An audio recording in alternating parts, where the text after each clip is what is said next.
नमस्कार। पूरे देश में इस समय राज्यसभा चुनाव में जो क्रॉस वोटिंग हुई है उसकी चर्चा है और उसके बहाने दल बदल की चर्चा है और ये कई लेवल पर हुआ है। अभी तो चुनाव सिर्फ 3 राज्यों में हुए, उत्तर प्रदेश, हिमाचल प्रदेश और कर्नाटक। बाकी राज्यों में निर्विरोध चुने गए थे राज्यसभा के सांसद।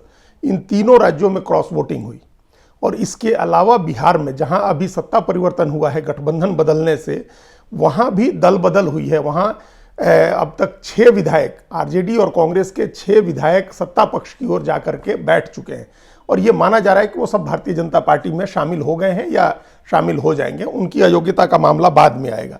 तो ये दल बदल के ताज़ा मामले हैं बिहार में, उत्तर प्रदेश में, हिमाचल प्रदेश में और कर्नाटक में। उसके पहले महाराष्ट्र में हुआ और कई बड़े नेता कांग्रेस के छोड़ करके गए भारतीय जनता पार्टी के साथ, शिवसेना के साथ और या फिर शरद पवार का जो के भतीजे अजीत पवार का जो एनसीपी है उसमें गए।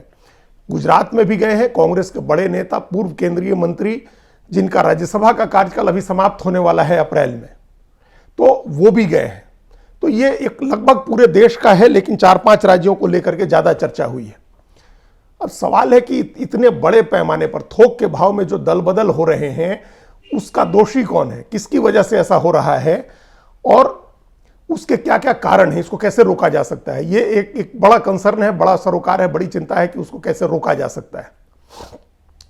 तो जो होने का कारण है पहले उसकी बात करें। अगर आमतौर पर यह माना जा रहा है कि भारतीय जनता पार्टी दल बदल करा रही है, हालांकि दल बदल पहले भी होते थे, लेकिन इसमें कोई संदेह नहीं है कि भारतीय जनता पार्टी के आने के बाद केंद्र में जो नई भारतीय जनता पार्टी है जिसकी 10 साल से सरकार चल रही है, इन 10 सालों में 10 वर्षों में इसकी प्रक्रिया तेज हुई है और ये बहुत ब्लेटेंट हो गया है, मतलब एकदम खुलेआम होने लगा है।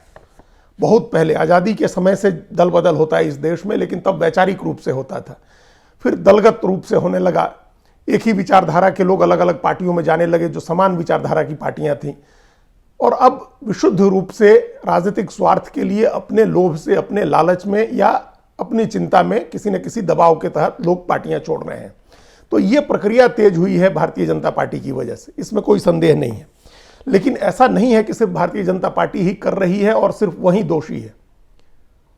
ये बहुत दिलचस्प बात है कि उत्तर प्रदेश में समाजवादी पार्टी के विधायकों ने दल बदल किया या उन्होंने क्रॉस वोटिंग की बीजेपी के फेवर में, तो उसकी जितने लोग आलोचना कर रहे हैं, जितने लोग उसकी आलोचना कर रहे हैं, वो तमाम लोग कर्नाटक में डीके शिव कुमार की तारीफ कर रहे हैं कि उन्होंने बीजेपी के 2 विधायकों से क्रॉस वोटिंग करा दी। ये जो हिपोक्रेसी है, ये जो विरोधाभास है, यह भी हमारे समय की राजनीति की सच्चाई है।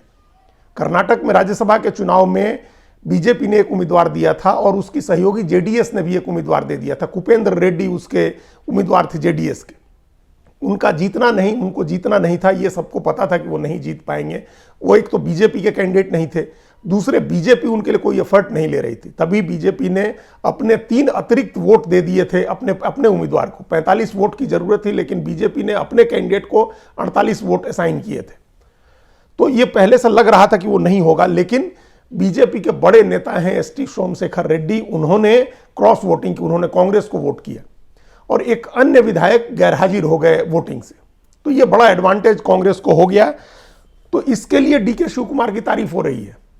अब सोचिए, अगर एक व्यक्ति अगर बीजेपी से दल बदल हो जाए, बीजेपी का कोई एमएलए टूट जाए, दूसरी तरफ वोट कर दे, तो उसके लिए कांग्रेस के मैनेजर्स की तारीफ होगी। लेकिन कांग्रेस का कोई विधायक टूट करके अगर बीजेपी को वोट दे तो फिर उसकी आलोचना होती है और उसमें लोकतंत्र को खतरा दिखाई देता है।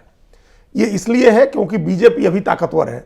तो जो ताकतवर की गलती होती है उसको बड़ी गलती बता करके दिखाया जाता है, और जो कमजोर है उसकी गलती को सेल्फ डिफेंस माना जाता है, उसको स्ट्रेटेजी माना जाता है। ये एक सामान्य धारणा समाज में भी विद्यमान है और हर जगह होती है, राजनीति में भी ये है। लेकिन ये दोनों गलत है। एक तो दल बदल की ये पूरी जो प्रक्रिया है, जिस तरह से क्रॉस वोटिंग कराई जा रही है, जिस तरह से दल बदल कराया जा रहा है, अपनी राजनीतिक मजबूती के लिए विपक्ष को कमजोर करने का जो अभियान चल रहा है, उसमें करने वाले तो दोषी हैं, समान रूप से उन लोगों को भी दोषी माना जाना चाहिए है जो यह काम कर रहे हैं। अगर कोई व्यक्ति किसी एक पार्टी के टिकट से जीता हुआ है तो वो कैसे बीच में दल बदल करके दूसरी तरफ जा सकता है बिना इस्तीफा दिए। एक तो ये बड़ा सवाल है और ये कानूनी पेच है जिस पर हम लोग आगे बात करेंगे। लेकिन यह अपने जो लोग जा रहे हैं उनका लोभ है, उनका लालच है, और या फिर उनकी कमियां हैं, उनके अपराध हैं जिससे बचने के लिए वो दबाव में आ रहे हैं। उनको लग रहा है कि केंद्रीय एजेंसियां उनके खिलाफ कार्रवाई कर सकती हैं, तो इस दबाव में वो लोग आ रहे हैं। अब सोचें, गुजरात में नारायण भाई राठवा अपने बेटे के साथ जाकर के भारतीय जनता पार्टी में शामिल हो गए। नारायण भाई राठवा लोकसभा में चुनाव जीते थे और कांग्रेस की जब सरकार थी मनमोहन सिंह की, उस सरकार में वो रेल राज्य मंत्री थे। उनको बड़ा मंत्रालय कांग्रेस पार्टी ने दिया हुआ था। जब वो लोकसभा चुनाव हारना नहीं जीत सके लोकसभा चुनाव, फिर उनको राज्यसभा दिया गया और अभी उनका राज्यसभा का कार्यकाल खत्म नहीं हुआ है। उनका राज्यसभा का कार्यकाल खत्म होगा 3 अप्रैल को, नारायण भाई राठवा का 3 अप्रैल को। लेकिन उसके 1 महीना 4 दिन पहले उनको लग गया कि अब कांग्रेस पार्टी उनको राज्यसभा तो नहीं दे सकती है और कुछ देने की स्थिति में नहीं है, तो उन्होंने कांग्रेस पार्टी छोड़ दी और वो अपने बेटे को लेकर के भारतीय जनता पार्टी में चले गए। तो ये इसके लिए सिर्फ भारतीय जनता पार्टी दोषी नहीं है। भारतीय जनता पार्टी तो आप मान लीजिए कि खरीदार है, उसके पास बेइंतहा पैसा है, बेइंतहा ताकत है उसके पास, और वो खरीदने के लिए अपना काउंटर खोल करके मान लीजिए वो बैठी हुई है पार्टी। उसने एकदम मुक्त भर्ती की योजना चला रखी है, उसने भर्ती मेला लगा रखा है। तो सवाल तो भर्ती होने के लिए जाने वाले लोगों पर है। जानवरों का मेला लगता है तो जानवर को दोष नहीं दिया जा सकता, उसका मालिक उसको बेचने ले जाता है। लेकिन आदमी, अगर कोई इंसान या समझदार व्यक्ति जाकर के मंडी में खड़ा होता है, अपनी बोली लगवाता है और बिक जाता है, तो इसमें सिर्फ खरीदार को दोष नहीं दे सकते हैं। जो बिकने गए हैं उन लोगों के चरित्र पर, उन लोगों की नैतिकता पर सवाल उठाया जाना चाहिए। खरीदार तो है, खरीदार की तो बात हो ही रही है, खरीदार की तो हर आदमी आलोचना कर रहा है। लेकिन इन नेताओं का क्या करेंगे जो जाकर के मंडी में खड़े होकर के बिक रहे हैं, किसी पद के लालच में, किसी पैसे के लालच में या किसी अन्य दबाव में।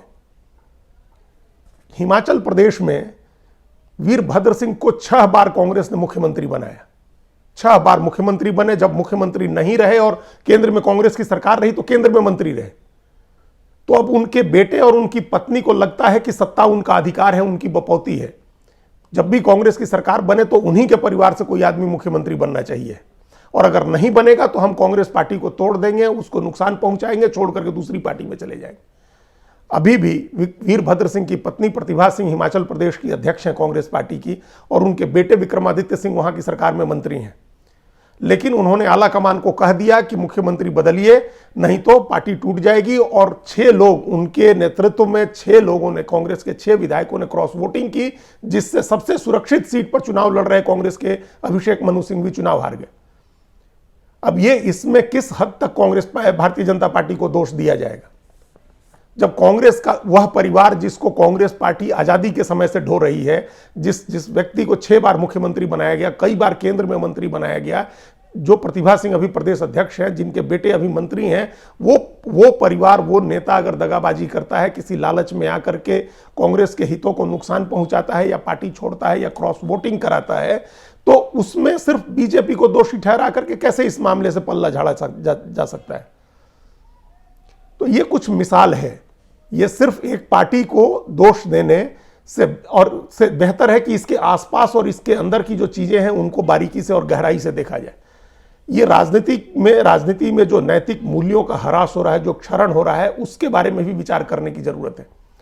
और अगर कहें कि राजनीति जो है वो समाज का आईना है, तो व्यापक रूप से यह समाज के क्षरण का प्रतीक है। उसकी चिंता करनी चाहिए कि लोग किस कदर लालच में हैं, लोभ में हैं, किस कदर स्वार्थ में अंधे हो रहे हैं सत्ता के लिए, पैसे के लिए। एक उस पहलू से देखने की जरूरत है, और दूसरा इसके कानूनी पहलुओं पर भी विचार करने की जरूरत है। दल बदल का जो भी कानून बनता है, उस कानून में इतनी खामियां होती हैं, इतने लूप होल्स होते हैं कि उसको किसी को उसके जरिए नहीं रोका जा सकता है। ये जो अपराध बढ़ते हैं और उसमें कहा जाता है कि जो न्यायिक व्यवस्था है वहां से सजा नहीं होती है, इसलिए अपराधियों के हौसले बढ़ते हैं, उसी तरह की स्थिति दल बदल कानून में भी है। यहां भी कार्रवाई नहीं होती है। यहां दल बदल होने पर विधायक या सांसद की अयोग्यता का मामला विधानसभा के स्पीकर या लोकसभा के स्पीकर के हाथ में होता है, और ये कई मामलों में देखा गया है कि स्पीकर वर्षों तक मामले को लटकाए रहते हैं, उस पर डिसीजन नहीं करते हैं, और उस विधायक या सांसद का कार्यकाल समाप्त हो जाता है, उसकी अयोग्यता पर फैसला नहीं आता है। महाराष्ट्र के मामले में तो अयोग्यता पर फैसला आया, वह भी तब जब सुप्रीम कोर्ट ने कम से कम 4 बार फटकार लगाई, स्पीकर को डेडलाइन दी कि इतने समय में आप फैसला करिए।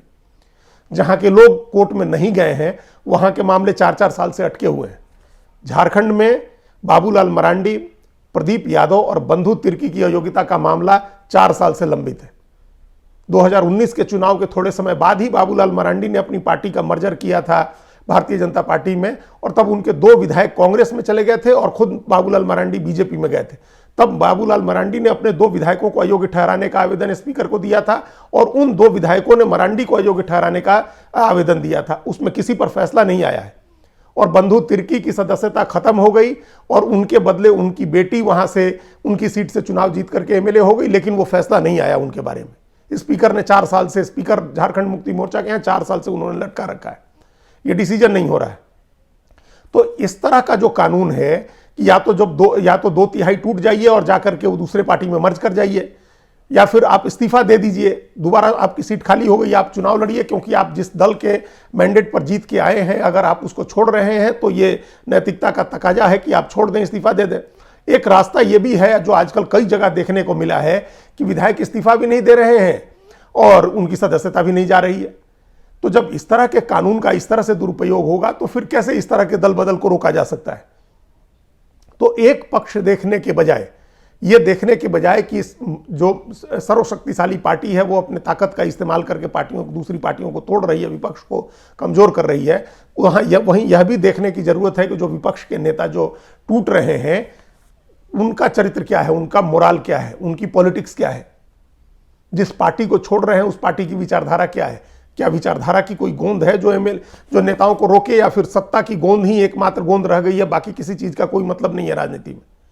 और तीसरा पहलू इस कानून का है जो दल बदल कानून है, उस पर बहुत गंभीरता से और ओवरऑल उसकी ओवरहॉलिंग की जरूरत है, उसको मतलब पूरी तरह से आमूल चूल बदलाव की जरूरत है उसमें, ताकि उसको और सख्त बनाया जाए और विधायकों को दल बदल करने से रोका जाए। एक ब्लैंकेट ये प्रावधान किया जा सकता है कि चाहे कितनी भी बड़ी संख्या में विधायक सांसद टूटे, उनको इस्तीफा देना होगा, अपनी सीट से जाकर के चुनाव लड़ना होगा। ये एक उपाय है। इसमें कई लोगों की यह भी राय है कि उन लोगों को 5 साल तक चुनाव लड़ने से रोक देना चाहिए है जो दल बदल कर रहे हैं। तो ऐसे किसी सख्त कानून की भी जरूरत है। और राजनीति में नैतिक मूल्यों की स्थापना के लिए प्रयास करने की जरूरत है। पता नहीं वो कौन करेगा, लेकिन वो कोशिश सबसे जरूरी है, तभी राजनीति भी सुधरेगी और समाज भी सुधरेगा। उसके बगैर कुछ नहीं होने वाला है। धन्यवाद।